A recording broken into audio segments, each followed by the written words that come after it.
ரொம்ப ரேரா வந்து ஒரு ஈவென்ட்டுக்கு வரும்போது எமோஷனலா இருக்கும். எனக்கு வந்து அ இந்த சாங் பார்க்க ஆரம்பிச்சதுலேருந்தே கொஞ்சம் ரொம்ப எமோஷனலா தான் இருந்தேன். ஏன்னா எல்லாம் ஃப்ரெண்ட்ஸ் எல்லாருமே வந்திருக்காங்க. அண்ட் இது ரொம்ப ஸ்பெஷல் ஃபிலிம். நெறைய இடத்துல சொல்லியிருக்கேன். பரியேறும் பெருமாள்ல இதே மேடையில நான் சொன்னேன், உங்களுக்கு பிடிச்சிருந்ததுன்னா ப்ளீஸ் இத எல்லாருக்கும் சொல்லுங்கன்னு. எனக்கு வாழைக்கு அதே விஷயம் கண்டிப்பா உங்களுக்கு சொல்லணும்.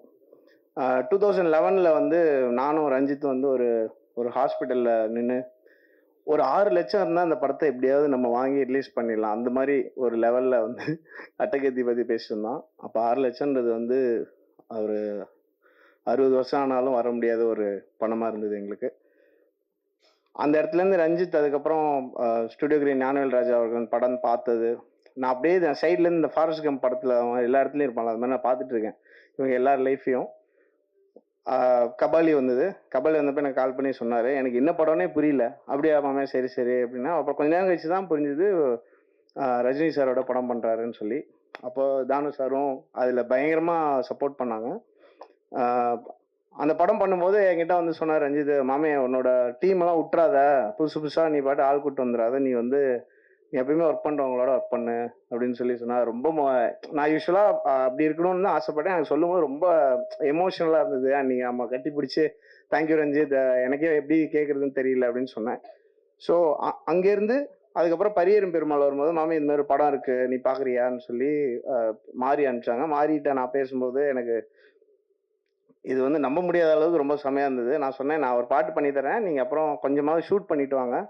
அதுக்கப்புறம் நம்ம பார்க்கலாம்" அப்படின்னு சொன்னேன். அப்புறம் ஷூட் பண்ணிட்டு வந்தோனே, அப்பதான் நான் ராம் சாருக்கு ஃபோன் பண்ணி டார்ச்சர் பண்ண ஆரம்பிச்சேன். அவர் ஃபோன் பண்ணி, "சார் பயங்கரமா இருக்கு சார்." நான் கூவிட்டு இருந்தேன். பரியேறும் பெருமாள் வந்தப்ப வந்து ஒரு பிஆர் ஏஜென்சி மாரி ஆயிட்டேன் நானே. எனக்கு என்னோட அந்த ஆர்ட் ஃபார்ம் ரொம்ப என்ன ஹிட் பண்ணதுனால நான் எல்லார்கிட்டயும் சொல்ல ஆரம்பிச்சேன். அண்ட் அது வந்து ஒரு ஒரு பொலிட்டிக்கல் சேஞ்ச் கிரியேட் பண்ணுச்சுன்னு நான் நம்புறேன். அந்த படம் வந்து அந்த படம் நல்லா இருக்குன்னு சொல்லிரணுன்ற கட்டாயத்துக்கே வந்துட்டாங்க. அந்த அளவுக்கு ஒரு மிகப்பெரிய பொலிட்டிக்கல் சேஞ்ச் கிரியேட் ஆச்சு. அதுக்கப்புறம் வந்து அ அந்த படம் ரிலீஸ் அந்த ஒரு 4 ஃப்ரேம்ஸ்ல ஒரு ஷோ நடந்தது. ராம் சார் தெரியும். நாங்க வந்து மேல அந்த ப்ரொஜெக்டர் ஏரியால நின்னு நாங்க 2 பேரும் பர்ன்னு அழுறோம். அந்த படத்துக்கு நல்ல ரெஸ்பான்ஸ் வந்துருச்சு அப்படின்னு சொல்லி, அங்க எல்லாம் ஆடியன்ஸ் எல்லாம் பயங்கரமா ரியாக்ட் பண்றாங்க. அந்த ஷோலன்னோன பயங்கரமா ஃபீல் பண்ணி அழுது, அப்புறம் அங்க கீழ வந்து ரஞ்சித், "வேற யாராலுமே இத ப்ரொடியூஸே பண்ணியிருக்க முடியாது" அப்படின்னு சொல்லி, "இது வந்துருமா மாமே தியேட்டர்ல எல்லாம்" கேட்டாரு என்ட்ட. "கண்டிப்பா வரும். பயங்கரமா போகும்" அப்படிலாம் சொல்லிட்டு இருந்தோம்.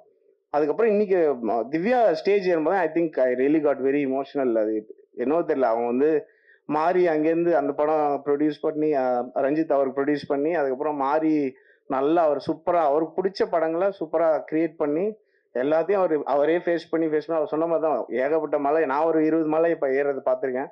அவர் அதெல்லாம் ப்ரொடியூஸ் பண்ணி, அதுக்கப்புறம் அதெல்லாம் டீல் பண்ணி, அப்புறம் இப்போ ஒரு ப்ரொடியூசரா வந்து அவங்க ஃபேமிலியாவே எல்லாரும் வந்து இங்க அது பண்றதுன்றது it's an amazing amazing achievement. Ranjith, Mari, Ram sir, Thanu sir எல்லாரும் so thankful to you all. And ரொம்ப நான் விஷ் பண்ணணும்னு நினைக்கிறேன் மனசார. அண்ட் இதனால வந்து என்ன ஆகுதுன்னா, எங்க எல்லாருக்குமே வந்து வெரி பிக் ரெஸ்பான்சிபிலிட்டி. நம்மளோட நம்ம சொல்ற விஷயங்கள வந்து நிறைய பேருக்கு ரீச் பண்ணக்கூடிய ஒரு ஒரு மிகப்பெரிய பவர் இருக்கு. ரொம்ப நாள் முன்னாடி கொஞ்ச நாள் முன்னாடி கூட அது சுத்தமா இல்லாம இருந்தது. ஸோ அது எல்லாருமே வந்து அதை ரெஸ்பான்சிபிளா நாங்க யூஸ் பண்ணி I think we can take art form forward. உங்களுக்கு ரொம்ப பிடிச்ச படைப்புகள் வந்து கொடுக்கலாம் அப்படின்னு நான் நம்புறேன்.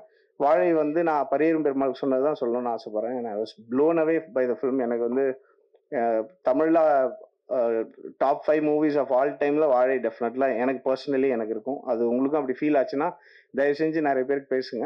இது வந்து திருப்பியும் ஃபர்ஸ்ட் படம் தான். எங்களை மாதிரி ஃபில்ம் மேக்கர்ஸ், டெக்னீஷியன்ஸ்க்கு வந்து எல்லா படமும் ஃபர்ஸ்ட் படம் தான். எந்த படத்துல வேணா டோட்டலா அவுட் ஆகலாம். ஸோ நீங்க தயவு செஞ்சு உங்களுக்கு பிடிச்சிருந்ததுன்னா பயங்கரமா ஸ்ப்ரெட் பண்ணுங்க. இந்த உங்களுக்கு எந்த அளவுக்கு பிடிச்சிருந்தது. அண்ட் ரொம்ப தேங்க்ஸ். 50 படம் வந்து ரிலீஸ் ஆயிருக்கு. I am so happy that this is the first stage. எனக்கு இந்த 50 ஃபிலிம்ஸ்க்கு அப்புறம் கிடைச்சிருக்கிற first stage. I am so grateful. உங்க முன்னாடி இது நடக்குது. And thank you all for the support. நான்லாம் முதல்ல எங்கேயுமே வரமாட்டேன். அப்போ வந்து ஆடியோ லஞ்ச் பேண்டாவது போட்டு வாங்கன்னு சொல்ற லெவல்ல இருந்தது. ஸோ இப்போ 5 நிமிஷம் பேசுற அளவுக்கு டெவலப் பண்ணி விட்டதுக்கும் சப்போர்ட் பண்ணதுக்கு ரொம்ப ரொம்ப நன்றி.